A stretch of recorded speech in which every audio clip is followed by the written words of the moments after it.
Party का उनके खिलाफ लड़ रहा था, उसकी 1000 करोड़ की संपत्ति थी। अपने इलाके में विधानसभा के चुनाव में गाना चलाता था, राजेश जी आपने तो सुना होगा, हम ही हैं यहाँ के राजकुमार। 2020 के चुनाव में अरविंद केजरीवाल जाते हैं तो ये नहीं कहते मुझे जाति के नाम पर वोट दे देना, ये नहीं कहते कि मुझे धर्म के नाम पर वोट दे देना, ये नहीं कहते कि मुझे नफरत के नाम पर वोट देना, ये नहीं कहते कि मुझे दंगे के नाम पर वोट दे देना, ये नहीं कहते कि मुझे फसाद के नाम पर वोट देना। अरविंद केजरीवाल कहते हैं 5 साल अगर तुम्हारे बच्चों को अच्छी शिक्षा दिया है, अच्छा इलाज दिया है, फ्री का पानी दिया है, तब वोट देना।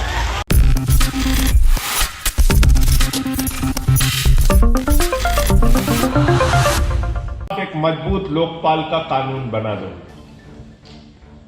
लेकिन उस समय की जो सरकार थी और जो हमारी विरोधी पार्टियां थी, उन सारी पार्टियों ने कहा कानून बनाना है तो विधानसभा में आओ, कानून बनाना है तो लोकसभा में आओ, कानून बनाना है तो विधानसभा में आओ। और अपने विरोधियों की उस चुनौती को स्वीकार करने का काम अरविंद केजरीवाल और आम आदमी पार्टी के कार्यकर्ताओं ने किया। और दिल्ली से इसकी शुरुआत हुई। 2013 का जब हम चुनाव लड़ रहे थे, लोग हमारे ऊपर हंसते थे, मजाक उड़ाते थे, अरे ये टोपी वाले, इनकी तो जमानत जब्त हो जाएगी, इनका तो पता नहीं चलेगा, और ये कैसे कैसे लोगों को इन्होंने चुनाव में उतार दिया, इनको कौन वोट देगा। लेकिन जब 2013 में दिल्ली का रिजल्ट सामने आया तो न सिर्फ पूरा हिंदुस्तान बल्कि पूरी दुनिया हैरान थी कि परिवर्तन की राजनीति की शुरुआत आती थी। राखी बिरलान चुनाव लड़ रही थी आम आदमी पार्टी से, पैसे नहीं थे उसके पास,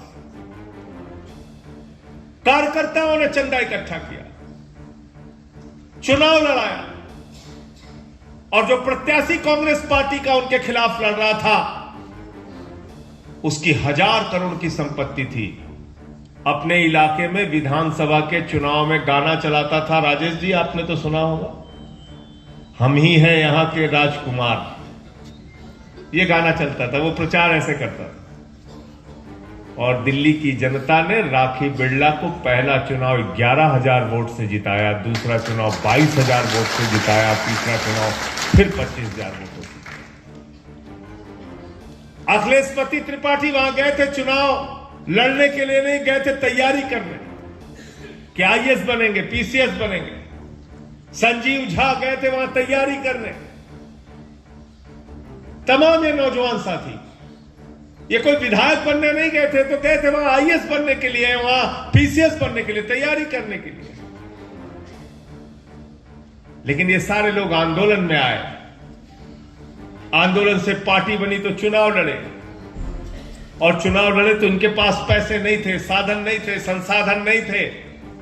जनता ने नोट भी दिया, जनता ने वोट भी दिया, इनको विधायक बनाया, मंत्री बनाया, चुनाव दिया। तो इसलिए मैं कहना चाहता हूं कि इसका नाम ही केजरीवाल जी ने रखा है आम आदमी पार्टी, और जिस पार्टी के साथ इस देश का आम आदमी खड़ा हो जाता है उसको फिर किसी को जरूरत नहीं होती। इसलिए हम लोग नारा लगाते हैं आम आदमी जिंदाबाद, आपकी जिंदाबाद। यह पार्टी आपकी है, आपने अपनी मेहनत से बनाई है, इसको अपने खून पसीने से बनाया, बहुत संघर्ष किया है, आंदोलन के कोख से निकली है ये पार्टी। और साथियों और दोस्तों, मैं आप सबको बधाई देना चाहता हूं, शुभकामनाएं देना चाहता हूं कि अरविंद केजरीवाल जी के नेतृत्व में 10 साल के अंदर राष्ट्रीय पार्टी बनने का गौरव आम आदमी पार्टी ने हासिल किया। बहुत तेजी के साथ विस्तार हुआ हमारा। 13 में जीते, फिर 2014 के चुनाव में हम लड़े, पूरे देश के अंदर हार गए चुनाव। बीजेपी कांग्रेस के लोगों ने कहा अरे अब तो ये खत्म हो गई पार्टी, अब तो इनका कोई अस्तित्व नहीं है। 2015 का जब विधानसभा का चुनाव लड़े, हमारे कार्यकर्ता दिल्ली में प्रचार करने जाते थे, लोग दरवाजे बंद कर लेते थे, कहते थे वोट नहीं देना, एक बार जिता दिया, अब तुम लोग चले गए, अब जाओ यहां से। हमारे कार्यकर्ताओं ने जाकर बिजली की, पानी की, शिक्षा की, स्वास्थ्य की, इलाज की, अस्पताल की नीतियां समझाई लोगों को, और 2015 के अंदर 67 सीटें आम आदमी पार्टी की आई, 3 सीट बीजेपी वालों की आई, 3 सीट बीजेपी वालों की आई। कई बार मुझसे लोग कहते हैं, जब भाजपा वाले, कांग्रेस वाले जब एक दूसरे के आरोप आम आदमी पार्टी के ऊपर लगते हैं, कोई कहता है बीजेपी की बी टीम है, कोई कहता है कांग्रेस की बी टीम है, हम कहते हैं हम ना बी टीम है ना ए टीम है, हम तो इस देश के लोगों की नंबर 1 टीम है, और हमारे में तो आम आदमी लिखा हुआ है। हमारी तो शुरुआत ही डबल ए से होती है। होती है कि नहीं होती है बताओ? हम तो डबल ए वाली टीम है, आम आदमी पार्टी। तो जो लोग कहते हैं कि ये बीजेपी की बी टीम है, मैं उनसे कहता हूं, सबसे ज्यादा अगर भारतीय जनता पार्टी को किसी पार्टी ने धूल चटाने का काम किया है, बुरी तरीके से हराने का काम किया है, तो आम आदमी पार्टी ने किया है। गलत तो नहीं कह रहा हूं? 2014 में नरेंद्र मोदी जी देश का चुनाव जीत के आए थे, हरियाणा में चुनाव जीत गए, झारखंड में चुनाव जीत गए, महाराष्ट्र में चुनाव जीत गए, अहंकार से लबरेज थे। दिल्ली के अंदर पहुंचे तो उन्होंने कहा केजरीवाल तो आतंकवादी है, इसको वोट मत देना, केजरीवाल तो नक्सलवादी है, इसको वोट मत देना। दिल्ली की जनता को बुरा लगा। ऐसी भाषा नहीं बोलनी चाहिए प्रधानमंत्री को। लोग रोए, लोगों ने प्रतिज्ञा ली, प्रण किया कि जिसको तुम नक्सलवादी कह रहे हो, उसको हम दिल्ली के मुख्यमंत्री की कुर्सी पर बैठाने का काम करेंगे। 67 सीटें दी और 3 सीट भारतीय जनता पार्टी की आई। उस चुनाव में लोग मजाक उड़ाते थे, कहते थे बीजेपी वालों को स्कूटर पार्टी बना दिया लोगों ने, स्कूटर पार्टी। बोले स्कूटर पार्टी क्या है? बोले तीन विधायक एक स्कूटर पे बैठ के चले जाओ, स्कूटर पार्टी बना दिया। 2020 का चुनाव हुआ। 20 के चुनाव में भारत के इतिहास में पहली बार ऐसा मौका आया होगा कि एक मुख्यमंत्री 5 साल अपने प्रदेश की जनता की सेवा करता है, शिक्षा पे, स्वास्थ्य पे, बिजली पे, पानी पे काम करता है। और 5 साल के बाद जब 2020 के चुनाव में अरविंद केजरीवाल जाते हैं तो ये नहीं कहते मुझे जाति के नाम पर वोट दे देना, ये नहीं कहते कि मुझे धर्म के नाम पर वोट दे देना, ये नहीं कहते कि मुझे नफरत के नाम पर वोट देना, ये नहीं कहते कि मुझे दंगे के नाम पर वोट दे देना, ये नहीं कहते कि मुझे फसाद के नाम पर वोट देना। अरविंद केजरीवाल कहते हैं 5 साल अगर तुम्हारे बच्चों को अच्छी शिक्षा दिया है, अच्छा इलाज दिया है, फ्री का पानी दिया है, तब वोट दे देना।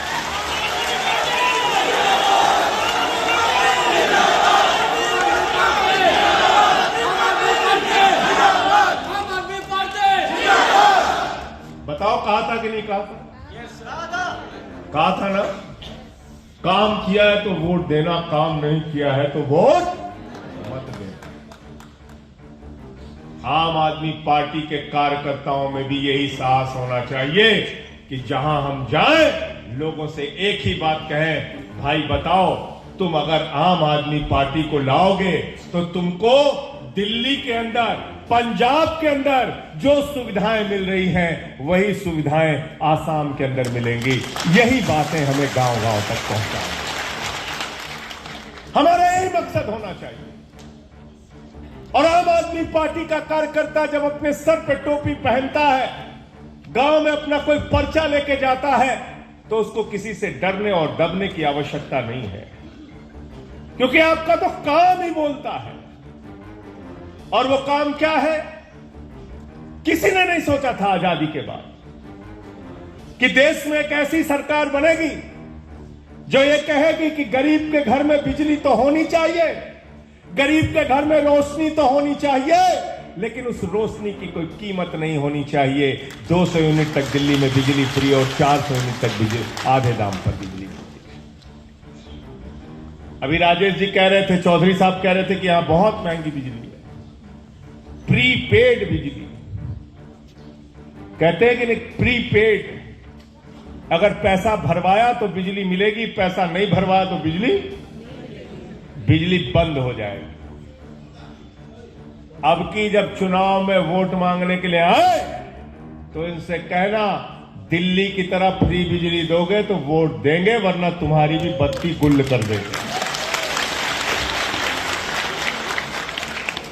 कहना नहीं कहना है, बत्ती गुल कर देना है।